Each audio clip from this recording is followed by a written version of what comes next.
Welcome today to my channel. So guys, today's video is going to be all about the review of the Birkin 25. So in this video, I'm going to talk about the pros and cons that I've been experiencing of the Birkin 25. I'm also going to talk a little bit about the wear and tear. I don't have the Birkin as long, but I think that I could talk just a little bit about the wear and tear. And I'm also going to take you guys on a mini tour on what fits into my Birkin 25. So that is going to be the video of today. And I hope that in conclusion, we can kind of like decide together if the Birkin 25 is still worth it in 2024. So let's start off with this beautiful bag here. So this is the Birkin 25 in the color black, and it is in the Togo leather.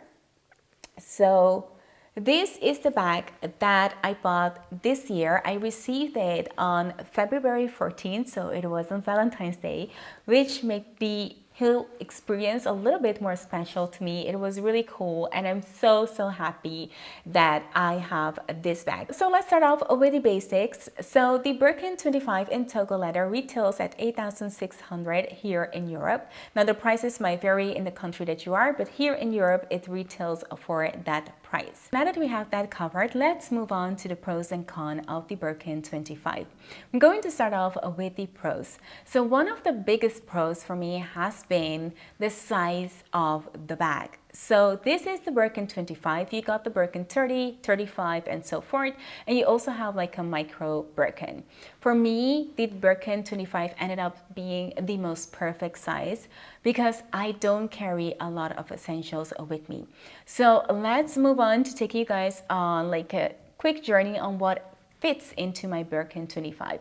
So as you can see, I've got here my two wallets, I've got my hand cream, I've got my sunglasses, hand sanitizers, and lip gloss. I have my keys and also my phone.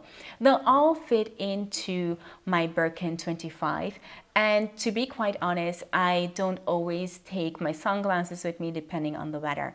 So you can see like a lot fits into this bag, and it's something that I really like, that I can take all my essentials with me, and it just feels so perfect. Now the second pro that I have for the Birkin 25 is the fact that it's a very lightweight bag, and I actually didn't expect this because I expected the Birkin, because it's leather, to be much more heavier. But I feel like because it is, I don't know, like the way it's made, it is so lightweight, and I have like loads of bag, and I feel like this is like the perfect weight and size. It just feels so comfortable because it's literally not that heavy. So you can see it's quite a lightweight here as I'm holding it. And I really like that fact about the Birkin 25. Now the third pro that I have for this bag is the fact that this bag has small feet underneath, and I really love this because that means that I can put it like somewhere and I don't feel like completely panicking because it is laying somewhere. It actually gives a lot of protection, and my bag just feels so much more protected. Now I know that it had like feet on the bottom, so I feel like that is such a huge pro because I don't like to stress a lot about my bags or baby them. So for me, this is like amazing that they kind of like put the feet on the bottom of the bag. Now, the fourth pro that this bag really has, and it might be like something that is minor when you think of usage, but I feel like this is a bag that is such a good investment bag. So it retails for 8,600 euros, but if you go on the resale market, it sells for about 20,000 or something. And that is just mind-boggling if you think about it. If you buy like a bag, and then you can actually get more for it when you have even used it. So you can get even your retail price bag when you might not just feel as if. if you don't like, it doesn't appeal to you anymore, it is something that you can sell and you can still get your retail price for it. So that is something that's amazing. And not that I'm planning to sell like my bag anytime soon. I'm not sure if I'm ever going to sell this bag, but that is something that feels like quite good, and that doesn't happen quite often, except when you're talking maybe about houses or anything like that. So in terms of investment, this is really a good investment bag. Now, the fifth pro that I really find amazing about this bag is that this bag is super versatile.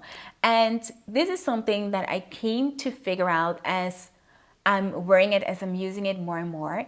It is so easy to wear this bag on a very casual outfit, but I can also dress myself up to wear it a little bit more corporate, or even go like to a night out. It's still like chic and classic. It's not something that I will take like on a gala, because for a gala it might be like too big, but it is a bag that I can take with me on a dinner date or something like that. It feels so good. It's like the perfect size. It's not like too much out there.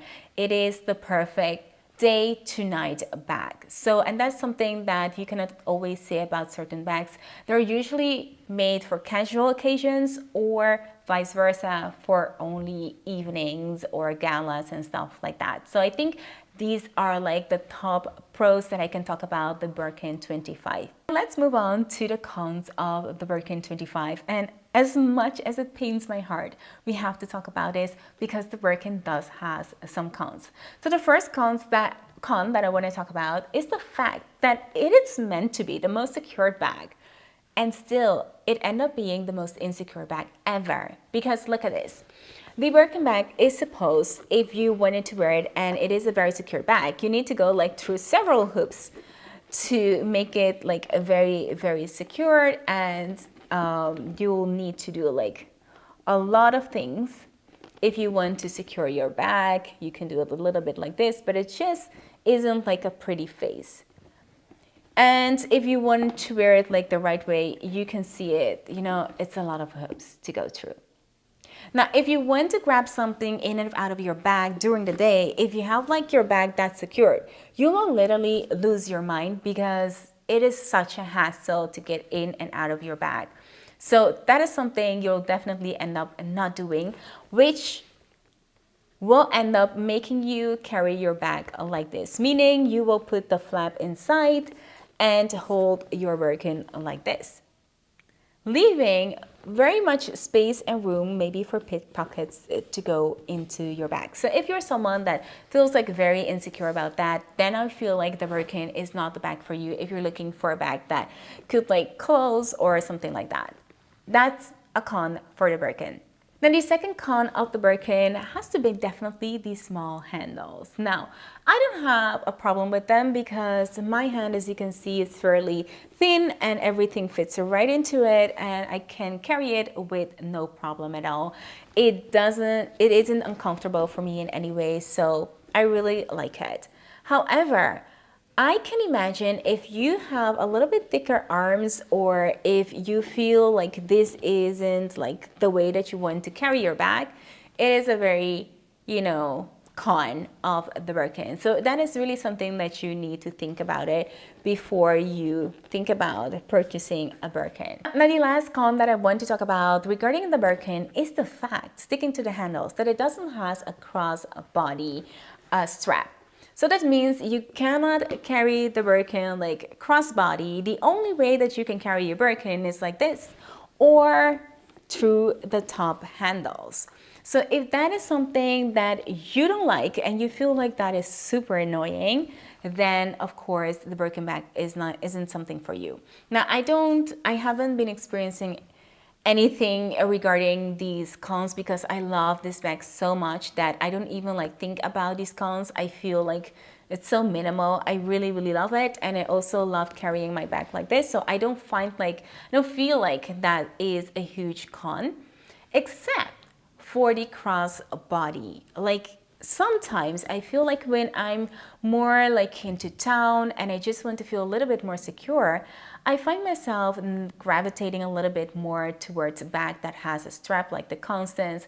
And I also feel like the Kelly would be like a good bag to just take what you carry with you. So that is something that is just me. But if you're someone that is a little bit like me, then that might like be something that you want to consider. So these are the pros and the cons of the Birkin bag.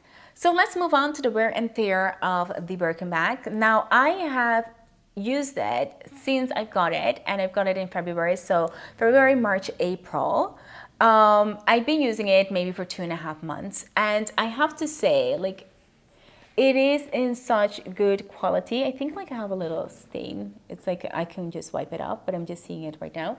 But it is such a bag, and I think like it's almost like one of the first bags that I have that I absolutely feel comfortable using as a bag. And it's so crazy because you expect like if you buy something that is really high in price, that you'll use that bag a lot or that you'll end up enjoying that bag so much more. But I felt like with the Birkin, or feel like with the Birkin bag, it's a bag that I can really, really use. I definitely put a lot in it, and I feel like I get so much use out of it compared to all the other bags that I have. And that might be because of the toggle leather, that might be because of the size. I don't know, there's something about it that I feel like it's amazing. So you can see here for the 2.5 months that I've been using the bag, there is like not a scratch on it. There's like literally nothing to see on the bag.